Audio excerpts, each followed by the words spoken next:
The Chicago Bears got Justin Fields, a dynamic athlete at wide receiver at the NFL trade deadline. We'll go through a scouting report on new Bears wide receiver Chase Claypool, and we'll hear from general manager Ryan Poles about why he pulled the trigger at the deadline. You are Locked On Bears, your daily Chicago Bears podcast. Part of the Locked On Podcast Network, your team every day.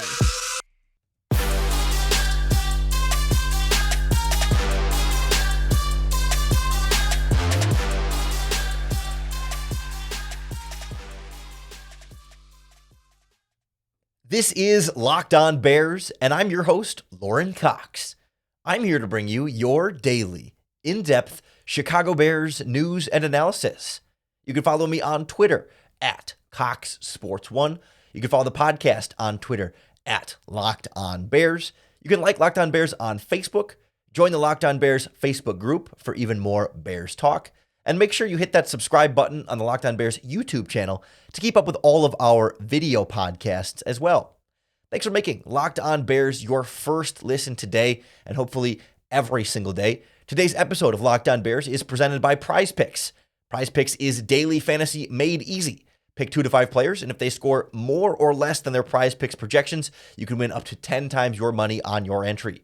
First-time users can receive a 100% instant deposit match up to $100 with our promo code LOCKEDON. That's prizepicks.com, promo code LOCKEDON. On the show today, we are locked on Chase Claypool, the newest Chicago Bears wide receiver.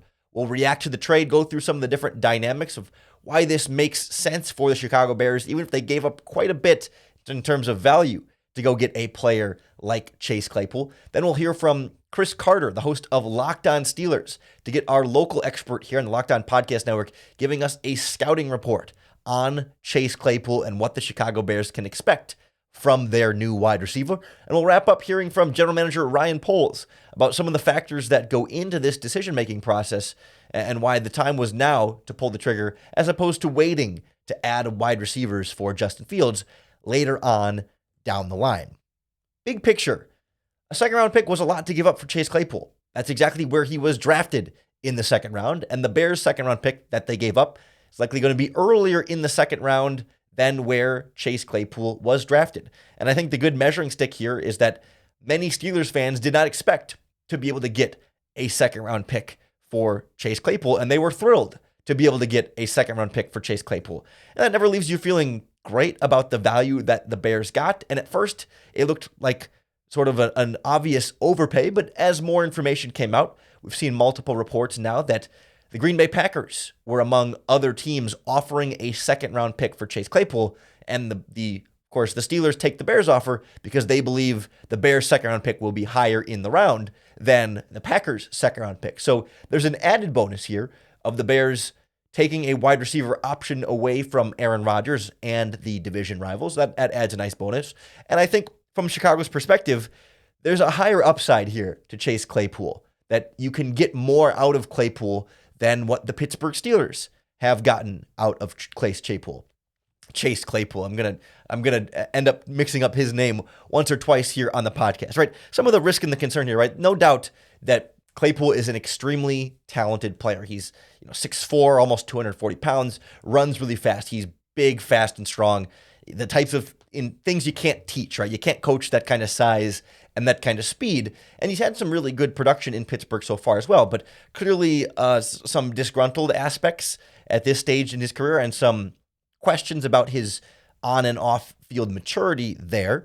Certainly, I think Chicago thinks, well, we have a strong culture with Matt Eberflus in this locker room and that you can bring him in there and get things on the right track.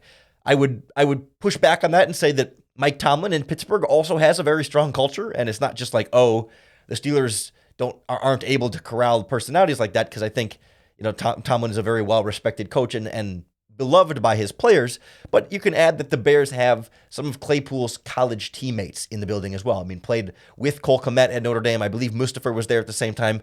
I don't know if he and Equinemius St. Brown were at Notre Dame at the same time, but come from the same college and share some of that, that alumni spirit and that mentality of like, hey, these are guys who have been through what I've been through and know what I know. And so I think there's an aspect there too of having people in the locker room that are already familiar with Claypool and going to be on his side and can help get him on board with the hits principle types of things that Eberflus is going to instill. I think part of this also, too, you can look at maybe the Steelers offense not performing up to the level that anyone wants in Pittsburgh. And certainly Claypool seems to me like one of these players that, if the offense is successful and if he's involved in that offensive success, I don't know that it causes too many problems and that he's disgruntled when things aren't going well. But if things are going well, I think it's a little bit easier to manage. And we've seen the Bears offense in the last couple of games really get rolling here. And he'll have a better quarterback now in Chicago than he was working with in Pittsburgh, and more opportunities, a less crowded wide receiver depth chart where he comes in and maybe isn't immediately better than Darnell Mooney, but might have the most talent, the most raw talent of any wide receiver in Chicago, and can be a great potential long-term pairing of another young wide receiver with him. For the Bears, they're not necessarily locked in long-term for Chase Claypool. You have the rest of this season, and he's under contract for next season as well before he would become a free agent. I think ideally they want to see how he does this year and ideally lock him in as a long-term player, but you have to see how the fit and how things play out. And, on the worst case scenario or the lower case scenario here on the poorer end of how things play out, you could ultimately not re-sign Chase Claypool and still get a compensatory draft pick back for him. You wouldn't get a second-round pick back for him, but it could be as high as a third-round pick, depending on what kind of contract he would sign with another team on the free agent market. So there is some insurance on the back end if, for whatever reason, things don't work out. But I think the plan here is that he plays well, he assimilates well, and is a long-term piece at wide receiver for the Chicago Bears. And you add in that the Bears got an extra second-round pick in the Roquan Smith trade, that they're still sitting pretty in the NFL draft, can still add other young players to the mix. And who knows, if they're drafting high in the first round and another team needs a quarterback and wants to trade up to the Bears spot, you could add even more picks. The Bears still have a lot of NFL draft flexibility, a lot of salary cap flexibility, and you get him in the building now so you can see him for the rest of the season and get a better sense of what you have in him as a wide receiver as you go into the offseason and figure out what you want to build around and what else you'll need to add to your Bears offense. We also need to get a better sense of what Chase Claypool brings to the Chicago Bears offense. So we will turn to our friends here on the Locked On Podcast Network. We'll hear from Chris Carter from Locked On Steelers on what the Bears can expect from their newest wide receiver next on Locked On Bears.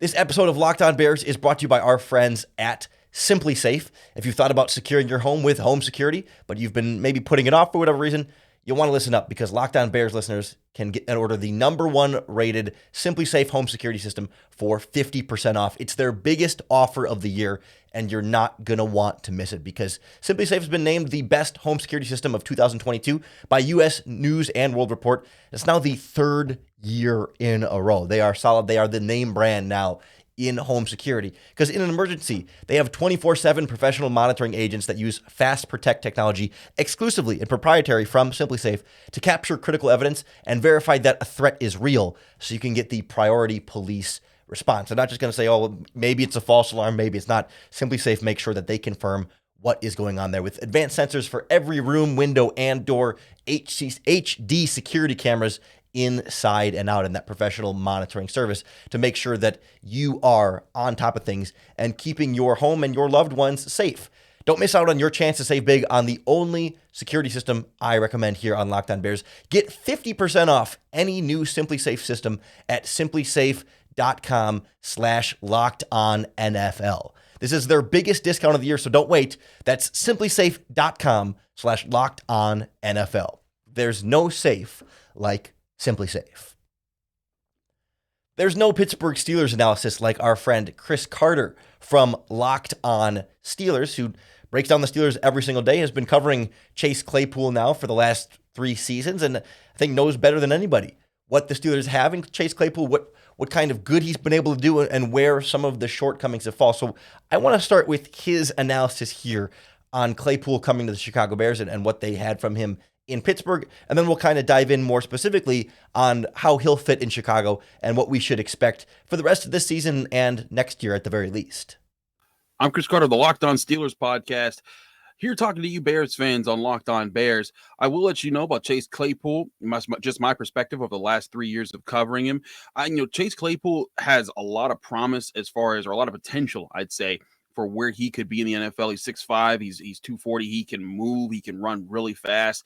He has really strong traits when it comes to blocking. There are some things that he does very well. And as a rookie, he was a phenom in Pittsburgh. People loved the guy. People called him Mapletron. But over the last 2 years, or last year and a half, I guess you'd say, that has kind of worn off, and he's become more of a guy that, I think this year he was looking a lot better, but in his second year, he was becoming more known as a diva. There was a game against the Vikings where he caught a big pass over the middle that converted and that moved the sticks, but in a 2-minute drill when the Steelers needed to spike, he was too busy celebrating and pointing for the first down when Ben Roethlisberger and the offense was needing to stop, get back, get set, and stop the clock.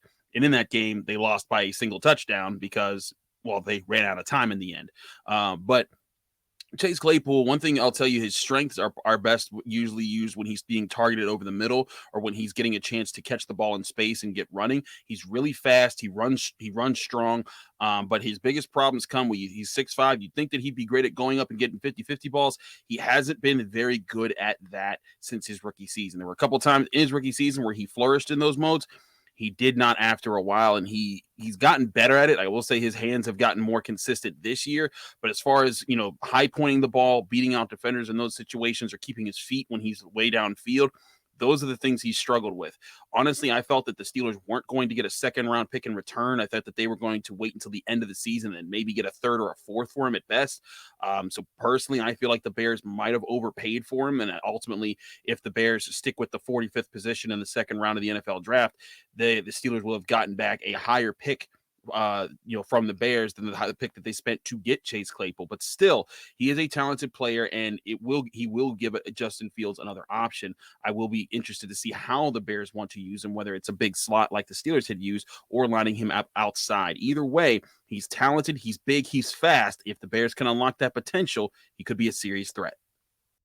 Again, I want to thank Chris Carter from Locked On Steelers there on Twitter at Carter Critiques. If you want more Steelers analysis and read up on everything he's putting out there about Chase Claypool. But you kind of got a sense there of some of the good and the bad. And you can see where there's an opportunity for coaching to get more out of him because he's got the tools, and it's a matter of squeezing more out. The Bears certainly have a lot of faith in Tyke Tolbert, their wide receivers coach, but let's not say the Steelers wide receivers coach is some bum either. Like, they've gotten good wide receiver talent to develop in Pittsburgh as well. But I think for the Bears, when you fit them into their offense, first of all, Claypool has that reputation as a blocker, like Chris said, and that's a really important part of this Bears running game is those wide receivers contributing.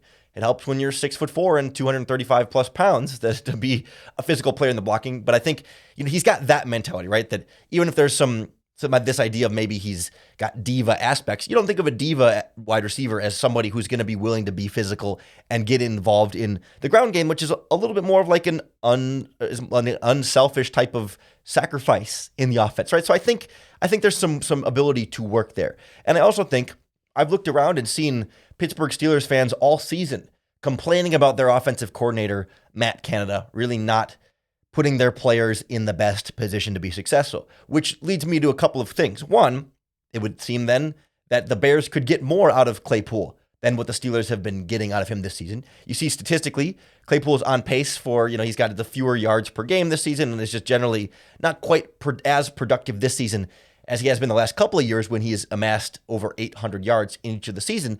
But you can also add to that maybe it's a little bit more reasonable that Claypool is upset in Pittsburgh. If the fan base is upset at the offensive coordinator, the players are probably looking around and saying, hey, coach, what are we doing here? And again, what I mentioned in the first segment, that it's more understandable when players are upset when the offense is struggling, and he can come to Chicago, and if the offense can keep up what it's doing, maybe he won't be as upset. You look at how Matt Canada has used him this season and made him that full-time slot receiver, and that's new. Like his first couple of seasons, he'd occasionally rotate in the slot. This year, he's over 85% in the slot. His average depth of target is down this year because they don't have quarterbacks that are opening up and throwing as far downfield as they've kind of rotated in between Trubisky and Kenny Pickett. You've seen him have lower yards after catch per reception, too. He's not getting hit in stride or in as much space to make plays after the catch as well. And to his credit, he's dropping fewer passes. He's winning more contested catches. It seems like he is still making some progress, even if it's not producing as much. Like, he's not just stagnant in his development as a wide receiver. And plus, given his physical tools, we've seen him be a player who they've handed the ball off to, most of the time from a wide receiver position on jet sweeps. He threw a touchdown pass on a trick play earlier this season as well. There's been some talk about him maybe being a tight end option in some aspects as well. So there's a lot of things you can do with Claypool. And you feel like that the Bears, with his teammates, with his skill set, he certainly provides more size than the Bears have at wide receiver. He's like N'Keal Harry, but fast and bigger, and can get open and create some of that separation. So I really think you can quickly justify the second round price tag to yourself and sell yourself on the potential and the tools that Chase Claypool has. I mixed it up twice now. But at the same time, Steelers fans are sitting there for 3 years saying like he should be a dominant number one receiver and hasn't quite taken that next step. And they said, all right, 3 years now, this isn't happening. And that's why, like you said, like you thought they'd trade him in the offseason for less than what they got for him right now. But the Bears outbidding the Packers and saying, no, let's get him in now, see what he can do for the rest of the season, get a head start on that evaluation and evaluating what the Bears have and don't have at the wide receiver position. Because I think a big part of this trade for the Bears, I mean, yes, a lot of it's a belief in Chase Claypool, but I think some of it too is looking bigger picture at this team building process and what the alternative might be, because we'll get into it here momentarily that the free agent market for wide receivers this year doesn't look very good. And Ryan Poles, geez, names are giving me trouble right now. Ryan Poles didn't say it in as stark of a language, but kind of admitted that was part of this process. We will hear from the Chicago Bears general manager about why they pulled the trigger on Chase Claypool now, and we'll take a look for ourselves at this upcoming free agent wide receiver market and why Chase Claypool is probably better than anything else the Bears could have gotten on the open market this offseason. Next on Locked On Bears. Locked On Bears podcast is presented by PrizePicks, the better way to do daily fantasy sports, because PrizePicks puts you in complete control. It is not you versus another player. You don't have to worry about what someone else's lineup is or what that ideal lineup is out there against all the other people you might be competing against. Because at PrizePicks, it's just you versus the house. You pick 2 to 5 players, and whether they'll score more or less than their PrizePicks projection, and you can win up to 10 times your money on any entry. Pretty soon you'll be able to bet over under there on what Chase Claypool's wide receiving stats, his receiving yards, are going to be in Bears games here over on PrizePicks, and you get in on that early. It's super easy to make your entries in just 60 seconds or less and get yourself going. So download the PrizePicks app or go to prizepicks.com to sign up and play daily fantasy sports. First-time users can receive a 100% instant deposit match up to $100 with our promo code LOCKEDON. So if you deposit $100, PrizePicks will give you $100. If you deposit $50, PrizePicks will give you $50. Just don't forget to enter that promo code LOCKEDON at sign up for that instant deposit match up to $100. We were wondering whether Ryan Poles would have one more trade deadline deal up his sleeve. We wondered if maybe David Montgomery would be on the way out after Roquan Smith left the team, but instead adding a player from the outside and a much bigger splash, I think, than we were anticipating. But I think Ryan Poles wasn't overreacting or pressing or feeling like he had to just buy, get whatever he could at this stage. But I think he was also looking ahead and seeing, this offseason bigger picture. What are his options going to be to add playmaking wide receivers, dynamic athletes to help support Justin Fields, and saw this as an opportunity to get a head start on this process, because we'll hear from him here now talk about how important he feels like this is for Justin Fields, which can make it all worth it. If Chase Claypool aids in Justin Fields' development, it's well worth the second-round pick that they gave up for him, but also that the other options he's looking at for free agency in this offseason might not quite stack up to what the Bears could get out of this Claypool deal. Here's General Manager Ryan Poles at his press conference yesterday. You can never have enough weapons and guys that help your quarterback gain confidence. And I know a lot of the guys are starting to make plays for us, and just adding another receiver is going to allow him to continue to grow and gain that confidence. Ryan, with the 2023 wide receiver, the free agent class that's coming up, a lot of those guys have already signed their deals. Did that play into just how bleak that group is, play into wanting to get Justin more help now instead of just having relied maybe on the draft for that? Yeah, and that's part of my job, and that's part of my crew upstairs. Is you have to do a little bit of forecasting and looking down the road, and I just didn't feel completely comfortable with that. Not to say there's not good players there. I just didn't feel comfortable with not maybe being a little bit more aggressive at this point. So, of course, Bears general manager Ryan Poles there, he's not going to come out and say, yeah, the wide receiver market in free agency is trash. Because, there are players with talent, but there's not a dynamic number one receiver sitting out there. And I think Claypool is not that right now, but does have that type of talent and potential in him to still be unlocked. But I think it's important to take a look at, just comparatively, the wide receiver market, with the caveat that this list of players, many of them may be re-signed by their teams before even hitting the open market. So this is the best case scenario, would be these players hitting the free agent market. Juju Smith-Schuster, he was just on a one-year deal now with the Kansas City Chiefs. Alan Lazard from the Green Bay Packers. Jacoby Myers from the Pittsburgh Steelers, from the New England Patriots, Mac Hollins from the Las Vegas Raiders. Older Marvin Jones from the Jaguars. Darius Slayton from the Giants, who we've heard about. Mecole Hardman from the Kansas City Chiefs. And DJ Chark from the Detroit Lions. Those are really your headliners there as far as free agent wide receivers. Nelson Aguilar from the Patriots as well. But it's like, is that a group that, when you have $150 million in cap space, that you're going to go out and blow a big contract on, Juju Smith-Schuster or Alan Lazard, another Packers wide receiver? Like, that's a bunch of number 2 and number 3 receivers. And I don't think those guys have the kind of potential that Chase Claypool does. That Claypool, there's still risk there, and you're betting on getting more out of him and that upside, but it's like, that's not a great group. And I think Claypool, if he were a free agent, he would be the best, or certainly the most talent out of any of that group. I think the bigger question and the comparison that I think is tougher to make is the wide receiver you could draft with that second round pick that you gave up for Chase Claypool compared to Chase Claypool. Can you draft a better wide receiver in that slot than what you have in Chase Claypool? Because notably, Chase Claypool was drafted in the second round later than the slot that the Bears likely will be picking and trading to the Pittsburgh Steelers there. That's around where the Packers traded up and drafted Christian Watson this past season. And he's been a little slow to get rolling, but you think back, George Pickens was drafted in the second round, and the Steelers have kind of said, yeah, we are very happy with George Pickens. I think what this comes down to me is that with any second round rookie draft pick, there is a certain percent chance that the player busts and is just not very good.